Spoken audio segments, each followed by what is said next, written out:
वह औरत अब उनके सामने थी। लाल साड़ी, काले गड्ढों जैसी आंखें और बिखरे बाल। ठंडी हवा के साथ जैसे जंगल में मौत का सन्नाटा पसर गया हो। सिया का दिल तेजी से धड़क रहा था। आदित्य, हमें यहां से भागना होगा। आदित्य की नजरें उस औरत पर टिक गई थीं। उसके चेहरे पर अजीब सा भाव था, जैसे वह सम्मोहित हो गया हो। सिया ने आदित्य का हाथ पकड़ा और जोर से खींचा। चलो यहां से। लेकिन तभी वह औरत तेज आवाज में हंसने लगी। तुम भी मेरे साथ चलोगे? हवा और तेज हो गई। पेड़ झूमने लगे और पत्तों की सरसराहट के बीच वह औरत अचानक गायब हो गई। गांव लौटकर खौफ। सिया किसी तरह आदित्य को खींचते हुए गांव तक ले आई। आदित्य की हालत खराब थी। उसका चेहरा पीला पड़ चुका था और वह बुदबुदा रहा था। वो हमें छोड़ेंगे नहीं।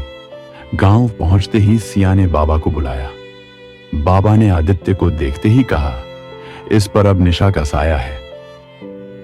जल्दी कुछ नहीं किया तो ये उसकी परछाई बन जाएगा। क्या मतलब बाबा? सिया ने रोते हुए पूछा। बाबा ने गहरी सांस ली और कहा, निशा की आत्मा को चैन नहीं है। उसने जिन लोगों को अपना शिकार बनाया, वे उसकी अछाया बनकर जंगल में भटकते रहते हैं। अगर इसे बचाना है तो तुम्हें उसकी आत्मा को शांत करना होगा। कैसे? सिया ने डरते हुए पूछा।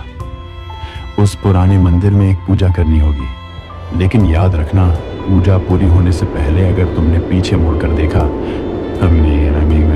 मैंने देखा, तो तुम भी उस जंगल का हिस्सा बन जाओगी। मंदिर में आखिरी संघर्ष। सिया ने हिम्मत जुटाई। आदित्य अब अर्ध चेतना में था।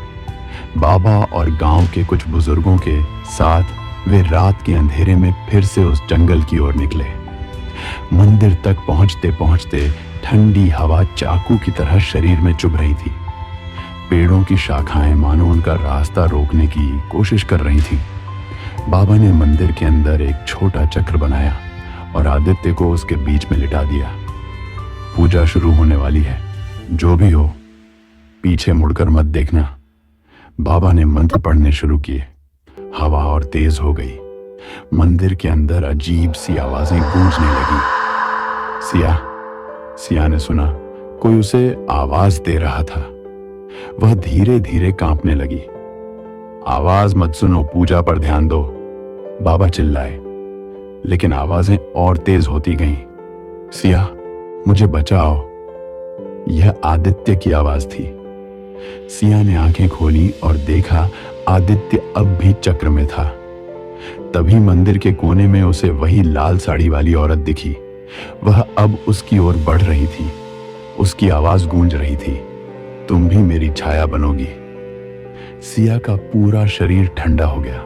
उसे लगा वह अब नहीं बच पाएगी। भगवान, मेरी मदद करो, सिया ने मन ही मन कहा। बाबा ने अचानक घंटी बजानी शुरू कर दी और एक मुट्ठी भभूत चक्र के ऊपर फेंकी। अचानक तेज चमकदार रोशनी हुई। निशा की आत्मा जोर जोर से चीखने लगी, नहीं, मुझे चैन चाहिए। उसकी चीखें पूरे जंगल में गूंज रही थीं। मंदिर हिलने लगा। सिया ने अपने कान बंद कर लिए और आंखें मूंद ली। फिर सब कुछ शांत हो गया। अंत का रहस्य। सिया ने धीरे धीरे आंखें खोली। मंदिर में सब कुछ शांत था। बाबा ने कहा, निशा की आत्मा अब मुक्त हो गई है। उसने तुम्हें नहीं चुना। सिया ने आदित्य की ओर देखा। वह अब धीरे धीरे होश में आ रहा था। उसकी आंखें खुली और उसने सिया का हाथ पकड़ लिया। हम बच गए? आदित्य ने थकी आवाज में पूछा। सिया ने रोते हुए कहा, हाँ, हम बच गए। कुछ महीने बाद आदित्य और सिया वापस मुंबई लौट चुके थे। धीरे धीरे सब कुछ सामान्य हो रहा था।